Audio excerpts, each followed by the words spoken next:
We Tamil நேயர்களுக்கு வணக்கம். Welcome to the show செய்தி சொல்லட்டா.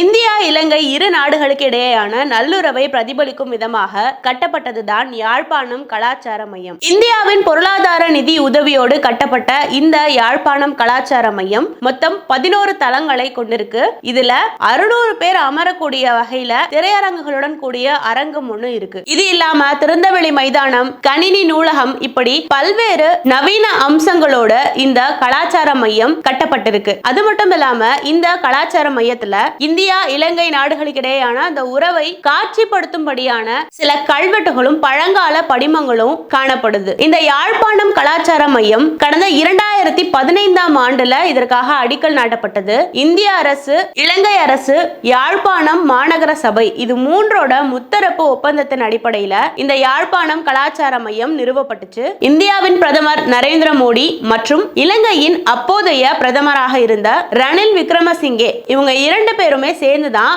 இந்த கலாச்சார மையத்துக்கு அடிக்கல் நாட்டியிருந்தாங்க.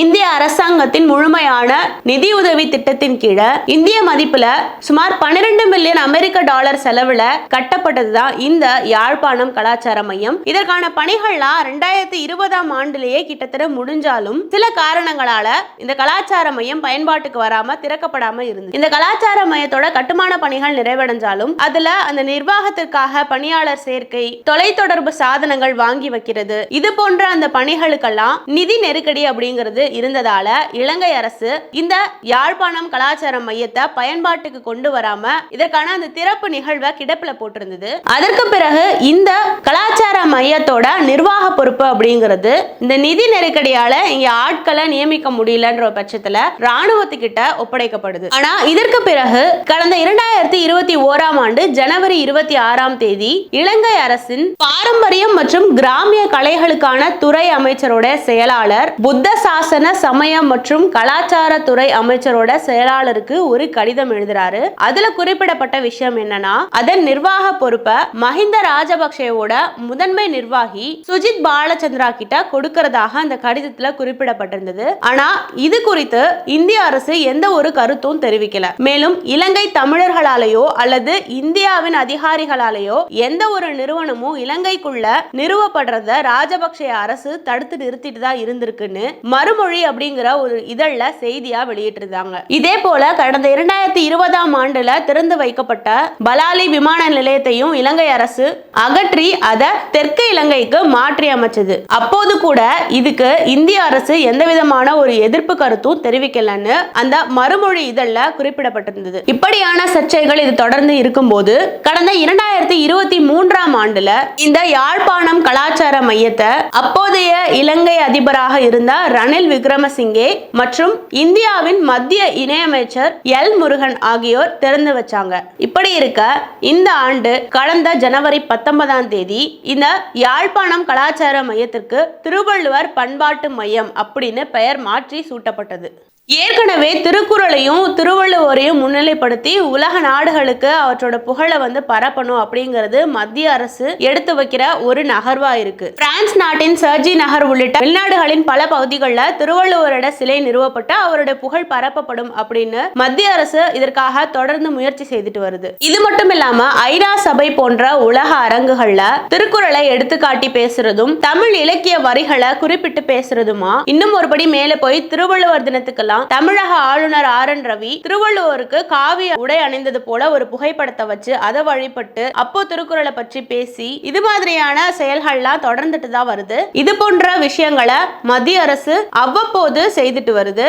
மேலும் உலகெங்கிலும் வாழும் தமிழர்களை மொழி, கலாச்சாரம், பண்பாட்டு ரீதியா இணைக்கிற ஒரு பாலமா திருவள்ளுவரின் புகழை பரப்பி திருவள்ளுவர் மையம் எல்லா இடத்திலும் நிறுவப்படும் அப்படின்னு பாஜக அரசு தன்னோட தேர்தல் அறிக்கையில குறிப்பிட்டிருந்தது. அதன்படி உலகம் முழுவதிலும் இந்த கலாச்சார மையம், திருவள்ளுவர் கலாச்சார மையத்தை உருவாக்குறதுல பாஜக அரசு ரொம்ப முனைப்பு காட்டிட்டு வருது. அதன் ஒரு பகுதியா சிங்கப்பூர்லயும் இதே போல ஒரு திருவள்ளுவர் பண்பாட்டு மையம் அமைக்கப்படும் அப்படின்னு சொல்லப்படுது. அந்த வகையில இந்திய அரசின் நிதி உதவியோட கட்டப்பட்ட இந்த யாழ்ப்பாணம் கலாச்சார மையத்துக்கு திருவள்ளுவர் பண்பாட்டு மையம் அப்படின்னு பெயரை மாற்றி அமைச்சு அறிவிச்சாங்க. திருவள்ளுவரை கௌரவிக்கும் விதமாக இந்த பெயர் மாற்றம் செய்யப்பட்டது அப்படின்னு இலங்கைக்கான இந்திய உயர்ஸ்தானிகர் ஆலயம் தெரிவிச்சிருக்கு. மேலும் தமிழின் சிறந்த கவிஞரும் தத்துவ ஞானியுமான திருவள்ளுவரை கௌரவிக்கும் விதமாக இந்த யாழ்ப்பாணம் கலாச்சார மையத்திற்கு திருவள்ளுவர் பண்பாட்டு மையம்னு பெயர் மாற்றி சூட்டப்பட்டதாக இலங்கையின் கொழும்பில் உள்ள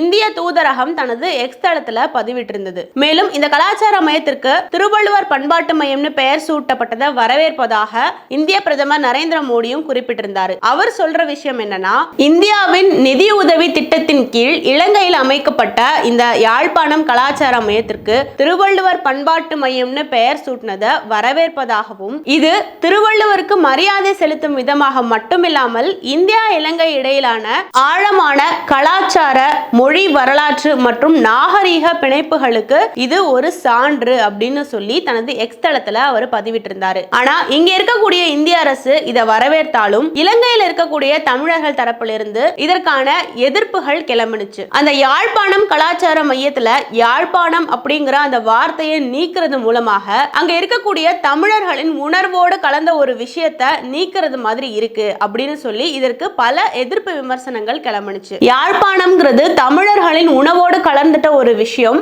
அப்ப யாழ்ப்பாணம்ன்ற பேரை நீக்கும் போது தமிழர்களுக்கு அது ரொம்ப புண்படும் விதமா இருக்கு அப்படின்னு சொல்லி பலரும் அதற்கு எதிர்ப்பு தெரிவித்து விமர்சனங்களை முன்வச்சாங்க. அந்த வகையில தமிழ் மக்களின் அடையாளங்களில் ஒன்றான யாழ்ப்பாணம் அப்படிங்கிற பெயரை நீக்கி தமிழ் மக்களின் அடையாளங்களை அழிக்கும் முயற்சியாக இது இருக்கு அப்படின்னு அங்க இருக்கக்கூடிய தமிழர் உணர்வாளர்கள் சொல்றாங்க. மேலும் ஈழ தமிழர்களின் கலாச்சார பாரம்பரியங்களை பேணி பாதுகாப்பது அதனை வளர்ப்பதுன்னு இப்படியான நோக்கங்களோடு இந்திய அரசால் தொடங்கப்பட்டதுதான் இந்த கலாச்சார மையம். இது தமிழ் மக்களின் அடையாளமாக இப்போ திகழ்ந்துட்டு இருக்கு. ஆனா உலக பொதுமறையான திருக்குறளை நமக்கு அளித்த அந்த திருவள்ளுவரை போற்றும் விதத்துல தமிழர்கள் எப்போதுமே பின்தங்கியது கிடையாது. இப்போது வரைக்கும் திருவள்ளுவர் சிலையானாலும் திருக்குறளானாலும் தமிழ் மக்கள் அதை போற்றி வணங்கிட்டு தான் வராங்க.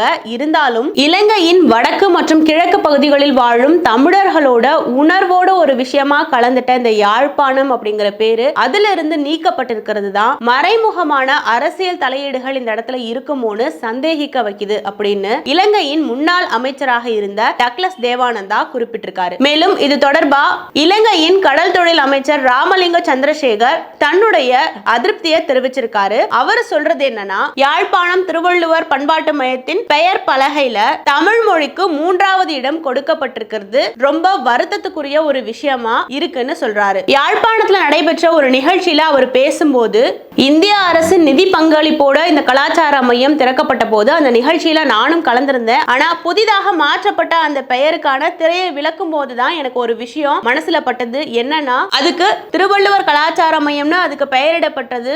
அது குறித்து நான் எதுவும் சொல்லல, அது குற்றம்னு நான் சொல்லல. ஆனா அந்த திரையை விளக்கும் போது எனக்கு மனசுல ஒரு விஷயம் பட்டுச்சு. என்னன்னா, யாழ் அப்படிங்கிற அந்த வார்த்தை தமிழர்களோட உணர்வோடு கலந்த ஒரு வார்த்தை யாழ்ப்பாணம் அப்படின்னும் போது யாழ்ப்பாணம் கலாச்சார மையம் அல்லது யாழ் கலாச்சார மையம் இப்படி ஏதாவது ஒரு பெயர் சூட்டி இருந்தா இன்னும் அது கூடுதல் மகிழ்ச்சியா இருந்திருக்கும். இது என்னோட தனிப்பட்ட கருத்து அப்படின்னு சொல்லி அவர் அதுல சொல்றாரு. இப்படி தமிழர்களோட உணர்வோடு கலந்த ஒரு விஷயத்தை நீக்கி இருக்காங்க அப்படின்னு சொல்லி இதற்கான எதிர்ப்புகள் தொடர்ந்துட்டே இருந்ததுனால இந்திய அரசு அதற்கு செவிசாய்க்கும் விதமா இப்ப அதற்கான பெயரை திருவள்ளுவர் யாழ்ப்பாணம் கலாச்சார மையம் அப்படின்னு திருவள்ளுவர் பெயரை சேர்த்து யாழ்ப்பாணம்ன்றதையும் சேர்த்து பெயரை மாற்றி அறிவிச்சிருந்தாங்க. அதன்படி திருவள்ளுவர் கலாச்சார மையம்னு மாற்றப்பட்டதை இப்போ மீண்டும் 3வது முறையாக பெயர் மாற்றம் செய்து யாழ்ப்பாணம் திருவள்ளுவர் பண்பாட்டு மையம் அப்படின்னு சொல்லி இந்திய அரசு இந்த சர்ச்சைக்கு ஒரு முற்றுப்புள்ளி வச்சது.